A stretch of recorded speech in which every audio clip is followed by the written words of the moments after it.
Hi hello ఈరోజు నేను super and tasty egg bajji అయితే చేశాను. ఇది చాలా టేస్టీగా ఉంది. ఫస్ట్ టైం ట్రై చేసా, బట్ చాలా బాగుందనమాట. రెసిపీలోకి వెళ్ళిపోతే కనుక శనగపిండిని తీసుకొని దాంట్లోకి 2 టేబుల్ స్పూన్స్ బియ్యపిండి, ఉప్పు, కారం, తినే సోడా వేసుకొని మంచి థిక్ కన్సిస్టెన్సీలో కలుపుకొని పక్కన పెట్టుకోవాలి. ఈ లోపల ఉడికిన ఎగ్స్ని 2 పార్టిషన్స్గా చేసుకొని దాని మీద ఉప్పు, కారం, కొంచెం గరం మసాలా జల్లుకొని ఈ కన్సిస్టెన్సీలో కలుపుకున్న శనగపిండిలోకి డిప్ చేసుకొని వేడి వేడి ఆయిల్లో వేసుకొని కొంచెం మీడియం ఫ్లేమ్లో పెట్టుకొని కాల్చుకోవాలి 2 సైడ్స్. చాలా బాగుంటాయండి.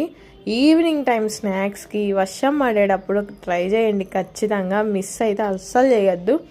ఇలా మంచిగా కాలిన వాటిని కూడా 2 పార్టిషన్స్గా చేసుకొని దీని మీద కొంచెం కారం జల్లుకొని ఉల్లిపాయ కొత్తిమీర జల్లుకొని తింటా ఉంటే అబ్బా సూపర్ అంటే సూపర్.